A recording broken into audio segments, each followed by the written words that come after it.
सल्लल्लाहु अलैहि वसल्लम बिस्मिल्लाहिर्रहमानिर्रहीम। स्टूडेंट, आज हम डिस्कस करेंगे चैप्टर नंबर 6 के एमसीक्यूज। तो फर्स्ट वाला एमसीक्यूज हमारे पास है, एक तार को वजन W लटका कर खींचा गया है। अगर तार का डायमीटर पहले से आधा रह जाता है तो इसकी लंबाई में इजाफा होगा, यानी इसका जो डायमीटर है हाफ हो जाता है, आधा हो जाता है, तो इसको लंबाई में कितना इजाफा होगा ये हमने मालूम करना है। तो हम इसको चेक कर लेते हैं क्या आंसर आता है। लंबाई में तब्दीली जो है वो हमारे पास इनवर्सली प्रोपोर्शन होती है डायमीटर के स्क्वायर के। तो लंबाई में तब्दीली L हो जाएगा, तो हमारे पास डायमीटर को D के साथ शो करते हैं, तो D का स्क्वायर आ जाएगा, यानी L जो है वो इनवर्सली प्रोपोर्शन है D के स्क्वायर के। तो अगर इसमें कांस्टेंट की वैल्यू 1 पुट करूं तो मेरे पास इक्वेशन बन जाएगी L बराबर है 1/D स्क्वायर। तो अब हम इसकी वैल्यू इसको पुट करते हैं, क्योंकि हमें कहा गया डायमीटर हाफ है, तो इसकी जगह पे D/2 पुट कर लेंगे, तो हमारे पास हो जाएगा 1/D/2 का स्क्वायर, D/2 का स्क्वायर ले लेंगे, हमारे पास आ जाएगा D स्क्वायर बाई 4। इसको मैंने इस तरीके से लिख देता हूँ, 1/D स्क्वायर ओवर 4। तो मेरे पास आ जाएगा, जब मल्टीप्लाई की है तो चेंज करूंगा डिवीजन को, तो 4 ऊपर आ जाएगा, 4/स्क्वायर हो जाएगा। तो इसका मतलब है 4 को मैं यहाँ से कॉमन ले लेता हूँ, 4 मल्टीप्लाई बाय 1/D स्क्वायर, तो 1/D स्क्वायर मेरे पास किस चीज के इक्वल था, L के इक्वल था, तो इसकी जगह पे हम L लिख लेते हैं। तो होल L हमारे पास, यानी लेंथ जो थी हमारे पास वो 4 टाइम जो है वो इंक्रीज हो गई, 4 गुना बढ़ गई। तो 4 गुना वाला जो ऑप्शन होगा वो हमारे पास करेक्ट ऑप्शन होगा। तो दाल वाला ऑप्शन हमारे पास 4 गुना वाला ऑप्शन है, तो हमारे पास करेक्ट है, तो दाल वाले ऑप्शन के ऊपर हम टिक लगा देंगे। एमसीक्यू नंबर 2 हमारे पास है, नेक्स्ट एमसीक्यू है हमारे पास, एक ही मटेरियल की 4 तारें एक जितने वजनों से खींची गई हैं, इनकी लंबाइयां और मोटाइयां दर्जा झेल हैं, इनमें से कौन से ज्यादा लंबाई हो जाएगी। तो पहले वाली की लंबाई दी गई है 1 मीटर, फिर इसके बाद 2 मीटर, 3 मीटर, 4 मीटर, और इसके बाद डायमीटर की एक लंबी मीटर जो 2 मिलीमीटर, तो फिर 3 मिलीमीटर, और फिर 0.5 मिलीमीटर।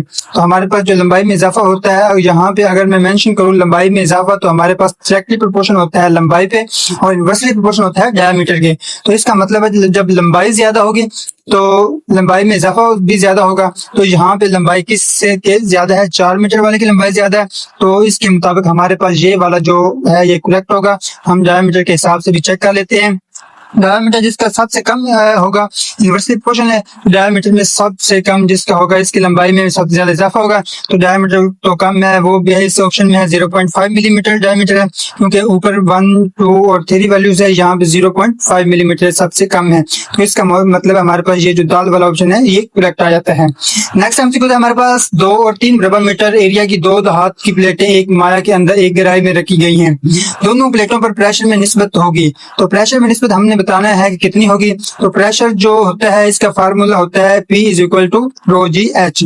तो रो का से मुराद है होता है डेंसिटी, और G से मुराद होता है ग्रेविटेशनल एक्सेलरेशन, और H से मुराद होता है माया की गहराई। तो हमारे पास जो है ये, अब क्योंकि प्रेशर इन 3 चीजों पर डिपेंड करता है, प्रेशर एरिया पर डिपेंड नहीं करता, एरिया पर मुनहसर नहीं करता, तो एरिया के तब्दील होने से प्रेशर के ऊपर कोई तब्दीली नहीं आती। तो हमारे पास कोई अलिफ वाला जो ऑप्शन है वो हमारे पास करेक्ट होगा, जो कि हमारे पास बेशक इसका एरिया 5 हो जाए, 10 हो जाए, 15 हो जाए, तो एरिया में तब्दीली आने से प्रेशर पे तब्दीली नहीं आती। तो इसमें प्रेशर में तब्दीली नहीं तब तक नहीं है जब तक डेंसिटी में तब्दीली है आता है।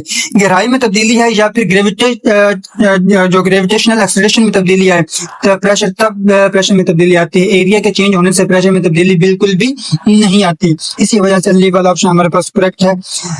नेक्स्ट हमारे पास है माया के अंदर किसी भी नुक्ता पर प्रेशर मुतनासिब होता है, तो प्रेशर किस चीज का मुतनासिब होता है। यहाँ पे हमने फार्मूला में डिस्कस किया था कि ρgh है, तो माया की डेंसिटी भी ठीक है।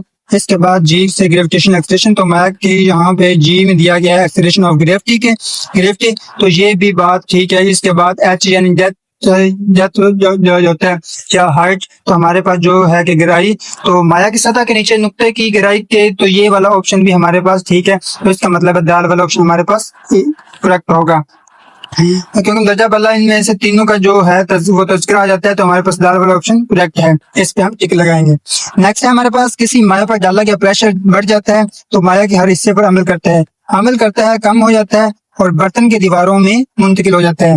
माया की मास के तनासुब से बढ़ जाता है, फिर माया के हर हिस्से में मुंतकिल हो जाता है, यानी किसी तब्दीली के माया के हर हिस्से में और इसको रखने वाले बर्तन की दीवार में मुंतकिल हो जाता है। हमारे पास दाल वाला ऑप्शन जो है वो जो पास्कल का कानून है वो ये बताता है कि जब किसी माया पर प्रेशर लगाया जाता है, यानी बगैर किसी तब्दीली से माया के तमाम हिस्सों में मुंतकिल हो जाता है।